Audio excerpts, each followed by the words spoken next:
पंचायत के उपस्थित माननीय सरपंच महोदय जी उपस्थित हुए हैं और इस पंचायत के विगत कई वर्षों से किसान सलाहकार दिनेश जी, इनको तो घर घर के सभी किसान भाई बहनों पहचानती और जानती भी है। और इस पंचायत के कृषि समन्वयक और हम लोग के बड़े भाई धीरेन्द्र कुमार जी हैं और मुकसूदपुर पंचायत के और रानी खैरा पंचायत के किसान सलाहकार ब्रजमोहन कुमार राय जी हैं। तो किसान चौपाल विगत कई वर्षों से चलता आ रहा है। इसमें कृषि विभाग की योजनाओं को पलट कर किसानों से साइन कराइए, इसे नंबरिंग कर दीजिएगा। हम जा रहा है ठीक है, फोटो खींचा। किसान चौपाल विगत कई वर्षों से चल रहा है। हाँ साइन करो, सतीश के भेज देंगे। हाँ सतीश के भेज। नाटक के द्वारा किसान चौपाल किया गया था, लेकिन इस बार किसान चौपाल किसानों के बीच बैठकर कृषि की वार्ता करने के लिए कृषि से संबंधित सारी योजनाओं को आप लोग के बीच प्रचार प्रसार करने के लिए चौपाल रखा गया है। तो मैं आत्मा का स्टाफ हूँ, मेरा नाम राजदेव सिंह है। समूह का गठन निर्माण आत्मा के ही द्वारा किया जाता है।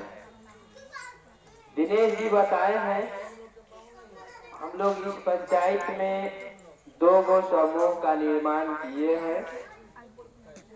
अभी उन लोगों का सर्टिफिकेट नहीं मिला है।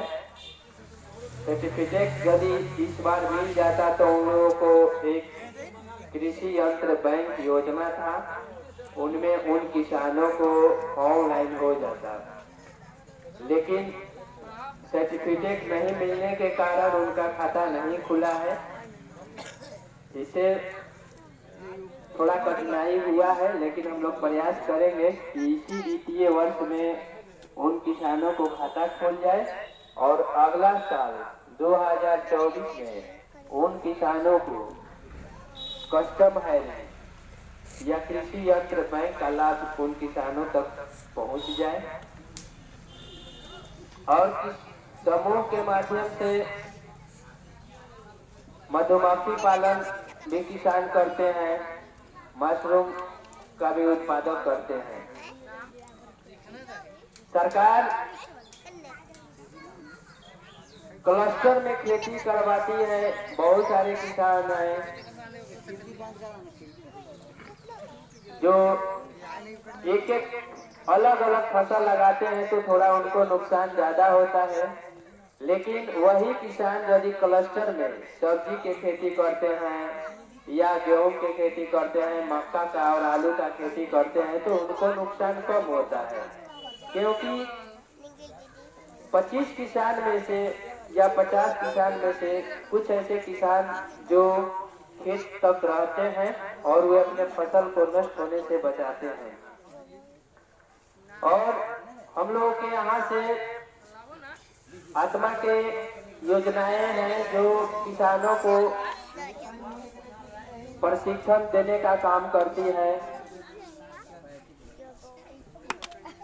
राज्य के अंदर और राज्य के बाहर किसानों को खेती से संबंधित, पशुपालन से संबंधित किसानों को प्रशिक्षण दिया जाता है। राज्य के अंदर भी, जिला के अंदर भी, और मेला में भी किसानों को समूह के माध्यम से उनको कृषि यंत्र, जो बड़े बड़े यंत्र से लेकर छोटे छोटे यंत्र हैं, इस वर्ष कृषि विभाग कृषि यंत्र 108 यंत्र पर अनुदान दे रही है, जो छोटे छोटे यंत्र से लेकर बड़े बड़े यंत्र हैं उसमें। और प्रशिक्षण के ही माध्यम है जो कि किसानों की आय की दोगुना किसान कर लेते हैं, और टेक्नोलॉजी का ही देन है। पहले मुजफ्फरपुर में ही जो इस वर्ष सब्जी का जो उत्पादक हुआ है उसका मूल्य बहुत ही कम रेट पर किसानों को बिक्री हो रहा है। नहीं तो हम लोग देखे हुए हैं कि सब्जी जो अन्य प्रदेश से आता था तो 60 रुपए किलो 80 रुपए किलो को भी मिलता था। वही जब हम लोग के ब्लॉक के किसान, पंचायत के किसान और गांव के किसान जब सब्जी का खेती करना चालू किए तो सब्जी का रेट बहुत ही कम हो गया और शुद्ध सब्जी किसानों को खाने के मिल रहा है, और यहाँ के व्यापारी भी लेकर उसका दाम कम देकर इस बाजार में उपलब्ध हो गया। तो ये बहुत ही खुशी की बात है कि हमारे यहाँ से वीडियोग्राफी जिला के किसान, हमारे प्रखंड के किसान जो सब्जी पर फोकस देकर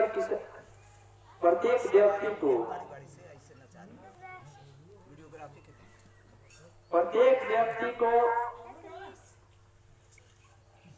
सब्जी से लेकर धान, गेहूं, बीज, मक्का, आलू तक उपज करके और किसानों को खिलाने का काम कर रहे हैं। तो ये तकनीक का ही देन है, नए नए टेक्नोलॉजी का ही देन है कि किसान समय बेसमय अपने खेत पर भी सब्जी उत्पादन कर लेते हैं। बहुत खुशी की बात है। बिहार सरकार की यही मानसिकता है कि बिहार का किसान, इस जिले के किसान, इस राज्य के किसान को हर चीज में सहूलियत मिले और उसका किसानों को लाभ मिले, ताकि किसान की आय दोगुना हो सके और किसान उसका लाभ ले सके।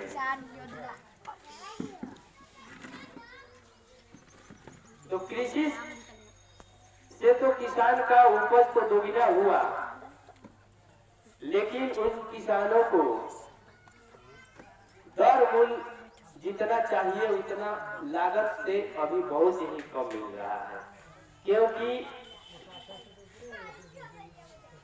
इस किसान का प्रोडक्ट जो उत्पादक हो रहा है वो दूसरे राज्य में यदि जाता तो उनका उपज का दर और अधिक मिल सकता था, लेकिन बाहर न जाने के कारण किसानों का दर उपज से बहुत ही कम मिलता है।